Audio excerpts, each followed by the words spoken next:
Laut memang, kalau kita bilang laut itu adalah tempat yang liar, terbuka, bebas, sehingga penegakan hukumnya harus jelas.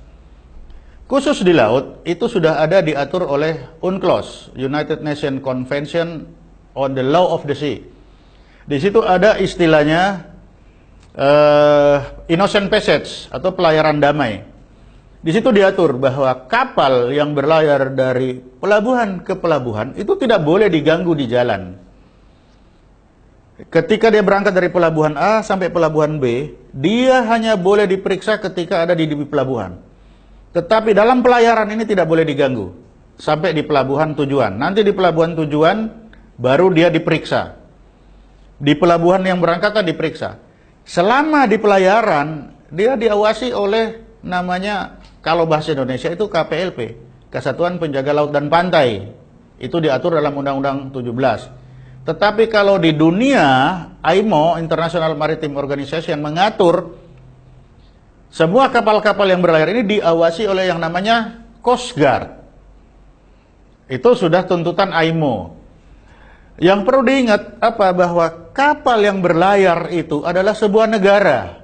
Ini yang harus diingat. Jangan kita hanya melihat kapal di laut itu adalah kapal-kapal nelayan, kapal Indonesia. Tapi kapal di laut ada, kalau kita bicara poros maritim dunia, kapal dari negara lain. Nah, kapal yang berbendera negara itu adalah sebuah negara. Nah, karena sebuah negara, tidak sembarang petugas yang bisa naik di kapal. Ketika saya menjadi aspam, itu ada pernah menemukan kasus. Kapal yang kandas, sebuah kapal asing, tanker kandas di sekitar Tanjung Pinang sana. Ketika Angkatan Laut mau naik, itu ditolak. Oh, you are Navy, katanya. Kita tidak menerima Navy. Tapi ketika KPLP naik, ya ini Coast Guard. Dia baru diterima. Nah, ini kita Indonesia harus mengikuti ini. Karena ini apa? Ini adalah aturan dunia. Kalau kita memaksakan petugas lain yang naik, maka ini akan terjadi counterproduktif. Bisa saja dia ditolak. Kalau kita memaksa, kapal ini akan protes. Atau yang paling parah, mereka tidak akan masuk ke Indonesia. Karena tidak jelas, kita diganggu di jalan.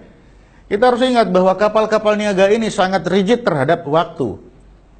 Dia tidak hanya mampir di Jakarta mungkin, apa Surabaya. Tetapi ada pelabuhan-pelabuhan selanjutnya yang sudah ada jadwalnya secara tepat, rigid. Ada lagi muatan-muatan yang harus tepat sampai. Kalau ini nanti terlambat, maka dia bisa kena komplain. Dia akan mengalami kerugian.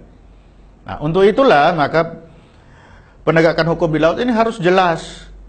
Jangan sampai kita membuat hal-hal yang justru merugikan. Nah, untuk penegakan hukum di laut ini, Indonesia justru membuat ada yang namanya Bakamla. Nah, padahal Bakamla ini tidak dikenal di dunia. IMO ini mensyaratkan membuat Coast Guard. Nah, Coast Guard ini menurut IMO itu harus di bawah Minister of Transportation. Nah, di Indonesia sudah ada namanya KPLP, Kesatuan Penjaga Laut dan Pantai. Yang kalau di bahasa Inggrisnya namanya Coast Guard. Itu sudah ada di bawah Menteri Perhubungan. Ini sudah comply atau sudah sesuai dengan tuntutan IMO. Tetapi ketika Indonesia membuat Bakamla, ini jadi masalah baru. Karena Bakamla ini tidak berada di bawah Menteri of Transportation.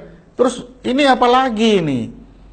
Nah, dengan adanya barang baru ini pasti akan membuat kapal-kapal luar negeri ini akan menjadi gamang masuk ke Indonesia. Karena dia akan merasa terganggu. Ini siapa lagi ini? Itu dengan adanya Bakamla yang baru. Padahal undang-undang kita sudah jelas, Undang-Undang 17 itu mengharuskan pemerintah membentuk KPLP atau Coast Guard bertanggung jawab langsung kepada Presiden melalui Menteri Perhubungan.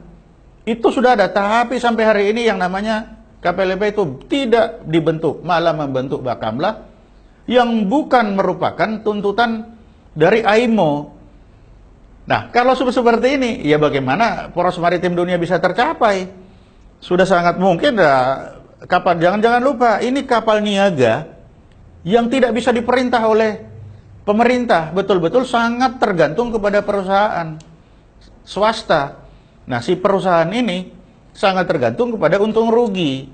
Lah, kalau gara-gara penegakan hukum menurut kita benar, tapi menurut dunia itu keliru, ya sudah pasti ujung-ujungnya ya sudah tinggalkan Indonesia.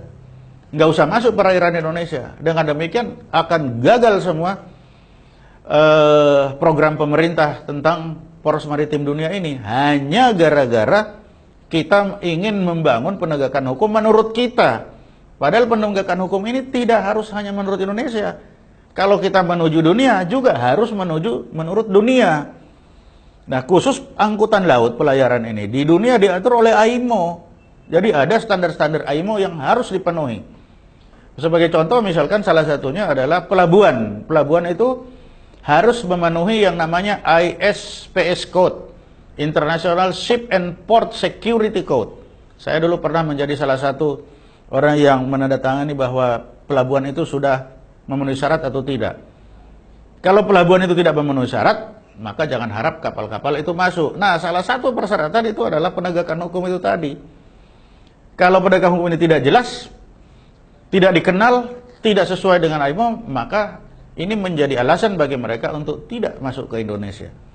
Sehingga bagi pemerintah Indonesia ini harus menjadi perhatian bahwa ketika kita membuat penegakan hukum, karena ini sangat penting, ikutilah persyaratan-persyaratan yang dibuat oleh IMO. Kalau kita tidak mengikuti itu, ya sudah, mimpi jadi poros maritim dunia itu lupakan. Tidak usah diingat-ingat lagi. Dan jangan lupa, Indonesia pernah menjadi poros maritim dunia zaman dulu. Bisa kita lihat di Borobudur itu ada 10 gambar kapal. Itu menunjukkan bahwa dulu kita bisa keliling menguasai dunia. Nah, sekarang untuk mengembalikan itu, mari kita penuhi apa persyaratan yang dituntut oleh dunia supaya kejayaan masa lalu itu bisa kembali. Dan saya yakin bisa kembali sepanjang persyaratan itu dipenuhi. Kalau persyaratan itu tidak dipenuhi, lupakan.